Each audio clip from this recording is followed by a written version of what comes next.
we should note, and you're going to see that coming into your screen now, of the president's motorcade is the, well, there's the motorcade there, but just ahead of them is the University of Delaware marching band as well. But this is the president's motorcade taking the turn off 15th Street to Pennsylvania Avenue for his arrival at the White House.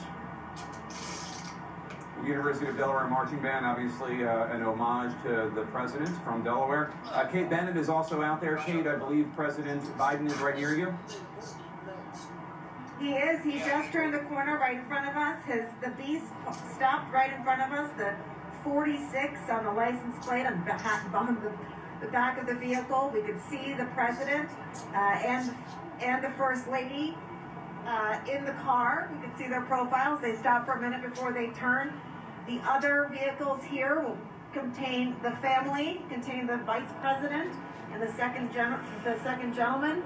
Right now, the President Biden's car, as you can see, the Beast is surrounded by Secret Service agents. There's some discussion earlier as to whether he would get out of the vehicle and do a traditional walk outside of the vehicle, obviously with security concerns and COVID precautions.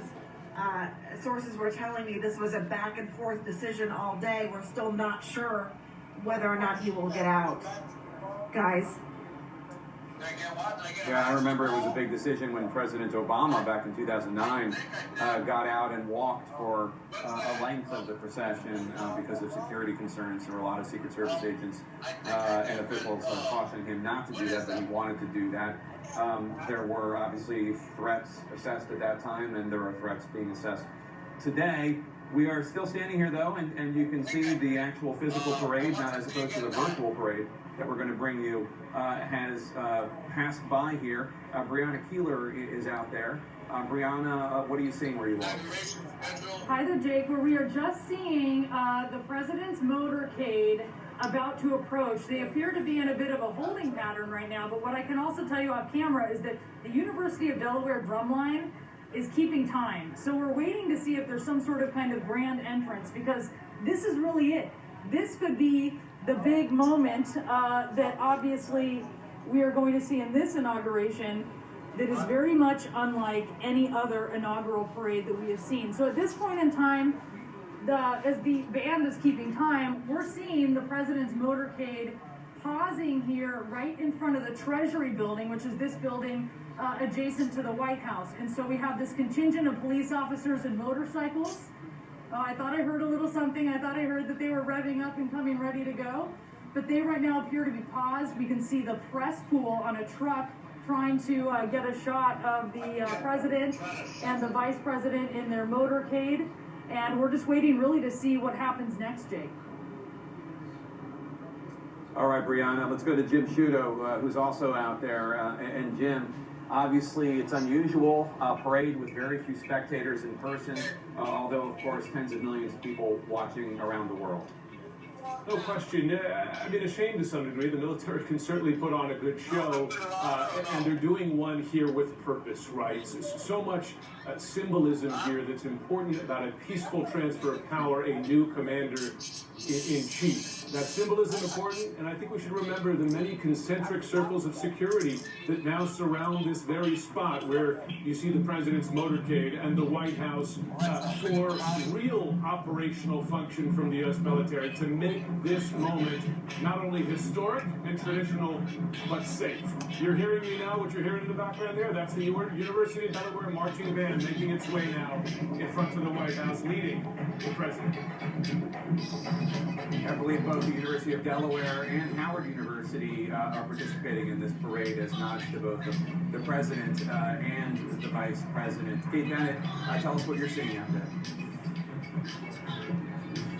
Okay, the motorcade is still paused. It's still been stopped here. It's slowly rolling forward now. We heard those drums pick up. The motorcade is now moving. The president's car with the new 46 license plates on the back is rolling forward very slowly at about a walking pace, making its way towards the east side of the White House eventually. Let's see what Brianna's seeing now. You're closer. Bree? Yeah, so right now we're seeing the police, everything's starting to move a little bit here. As you can see, the Beast is starting to creep forward, and the motorcycle police, this contingent of motorcycle police that is preceding it, is moving forward. Right now, there is, as I suspected, that kind of grand entrance using the University of Delaware drum line, which you can hear off in the distance. Really hard not to tap your foot to that. So this is it appears, what is preceding President Biden, and we are just awaiting right now as we see the Beast on the move. We are waiting to see if we are perhaps going to get a glimpse of the president. We're starting to see some movement when it comes to the police cars in front of the president's motorcade, and obviously you can see the Secret Service there standing at the ready. I will also tell you that on either side in the shot you're seeing is from, you can see shots off of, camera shots coming off of two trucks that are tracking. This is the press pool that is tracking President Biden. Yeah, this is Sam. I remember 4 years ago when President Trump and First Lady Melania Trump and their son Barron got out and walked for a stretch, but because of COVID and because of security concerns, obviously, as of at least right now, the decision has been made to not have President Biden walk, but perhaps that will change. There doesn't really seem to be anybody on the street other than law enforcement or Secret Service agents, but it is obviously a huge departure and from previous inaugurations that probably everybody watching can recall, where the president would get out and wave to the crowd. There is no crowd, and then because of the security concerns, the president being cautioned not to leave the Beast, which is what they call the presidential limousine that you see right there. It's not really a limousine, presidential vehicle. Here we go. There we go. President Biden walking out, getting out of the Beast at the end of the inaugural parade. I'm sure First Lady Biden, Joe Biden, will be walking out on the other side as well. There she is. And they're in a part of the city right near the White House, right near the Treasury building. This entire area has been cordoned off from spectators, from anybody, really, except for law enforcement and people who are working within the so-called green zone. Here we will watch President and First Lady Biden walk into the White House with their family. This will be their new home, and of course. When he was Vice President, he lived at the Naval Observatory a couple miles away on Massachusetts Avenue. Let's listen.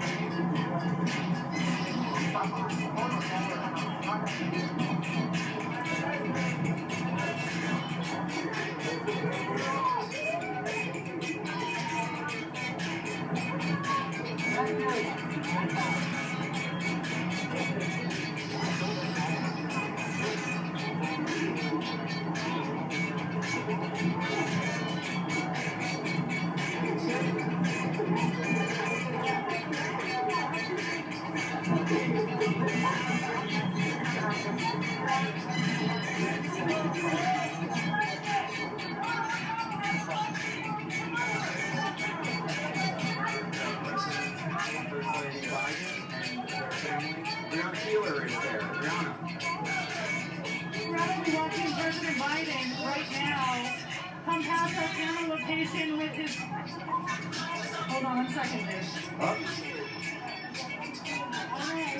Can you unite the president? Can you unite the country, Mr. President?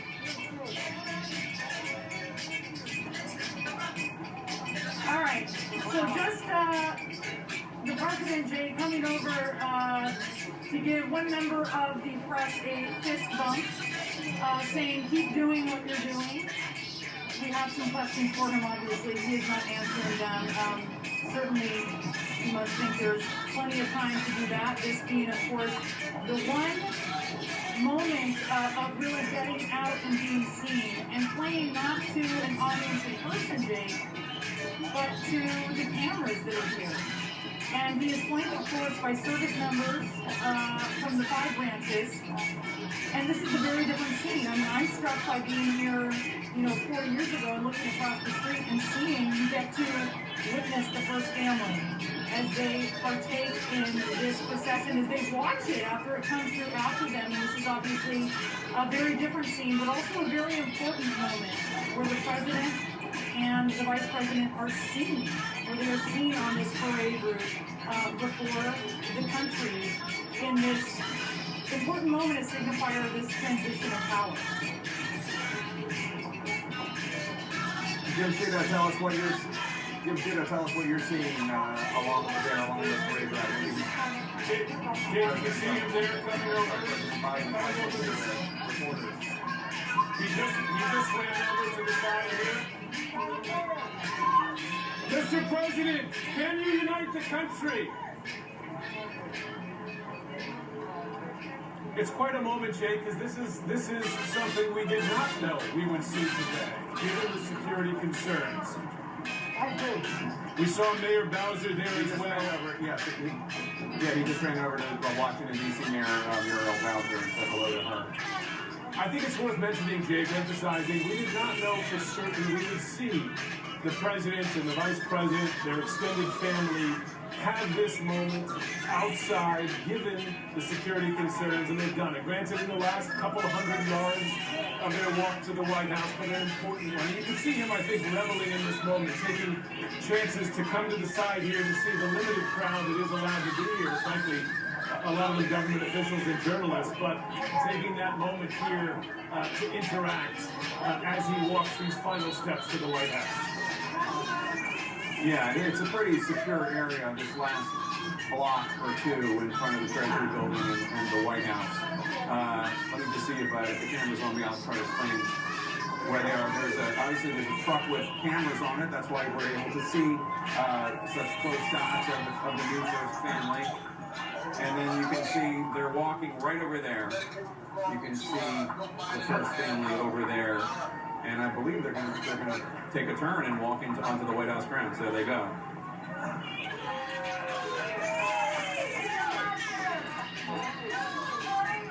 Caitlin, let's go to Caitlin. I don't know if you're ready, but the president's coming to you. Yeah, I was born ready. He is now entering the White House grounds. Jake, this is so notable. This is the first time that Joe Biden has actually made it over here since he won the presidency, given that President Trump broke tradition, did not invite him here like typically he would.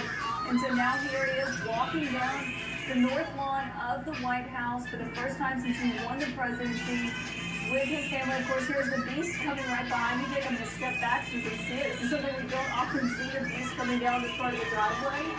And there, of course, is the president and the new first lady walking down into the White House for the first time since being sworn in, but also the first time in 4 years. This is their first time back on these grounds.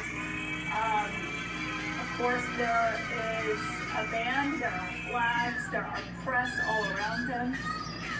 Looks like he's taking a moment to wave to those on the parade route one final time. And then he is going into the residence of the White House. Then surely he is going to be in the West Wing. Reporters are going to go back. He's got a lot of executive orders he wants to sign. And the first thing that we were told is on his agenda is dismantling a lot that Donald Trump has done over the last 4 years. That's right, rejoining the Paris Climate Accords, getting rid of the ban on travel from those predominantly Muslim countries, but not exclusively. And here it is, President and First Lady Biden walking onto the White House grounds. As you noted, Caitlin, normally this would not be his first time on the White House grounds in the last month, but because President Trump decided, whatever, to put his feelings above that of what the country needs, he did not invite the Bidens, neither did First Lady Melania Trump, and at the end of the day, it doesn't matter. They're still moving in. Dr. Jake, one thing we should note that is waiting for him is that letter we are told by sources that President Trump wrote for Joe Biden. You know, they did not have their chance to speak, but he did follow that one tradition. We're not really sure why. We know that he loved the letter that President Obama left for him. When he took office, he often showed it to guests when they came to the White House. So that is something that is waiting on him, on Joe Biden, when he does get into the West Wing here in a few moments after, of course. All right, let's listen in for this moment in history.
Well, America, meet your new first family. The Bidens are walking into the house now, the White House, where the President and First Lady will make their new home. For anybody out there wondering, yes, there has been a deep cleaning of the building, given the fact that the previous occupants did not take coronavirus particularly seriously. So do not worry about that. The parade across America is about to start now. Here's Jon Stewart. Parade, this grand tradition. This year, we've had to create a new style of parade, allowing Americans from our states and U.S. territories the ability to participate safely from their hometowns. It's been a tough year. Pandemic, economic downturns, political divisions, social unrest. But we need to remember this, that every day, you may not be hearing about it on the news, you may not be seeing it on the internet, but there are millions of unsung American heroes who are keeping our nation going, caring for our loved ones, teaching our kids, keeping us all connected, making us smile, reminding us about what it is to truly be an American and what is great about America. That's what this day is about. An America united by our commitment to each other. One of those heroes is Dr. Jason Campbell. He's a resident physician in Oregon. You probably know him a little bit better as the dancing TikTok doc. Dr. Campbell, how you doing? This is Stuart. I'm doing well. How are you? Thank you for having me today. When did you start dancing? Is this a recent thing? You're tremendous at it. You clearly had training. I started dancing when I was in high school, maybe 7th or 8th grade, with popping and locking and breakdancing. They actually called me Poppin' Jay in my high school. I was also referred to as Poppin' Jay in high school for the way that oftentimes my back vertebrae would pop. This must be obviously your first inaugural parade, yes? Yes, it is. This is incredibly special. If you look at President Biden being elected and being Vice President Harris and as the first African-American or Indian woman, that's incredibly special. Something that I know that I treasure, my family treasures, that many that look like me are very proud to see. I look forward to the pandemic being over so that you and I may join the breakdancing crew together. I would love that. What do you think the name would be?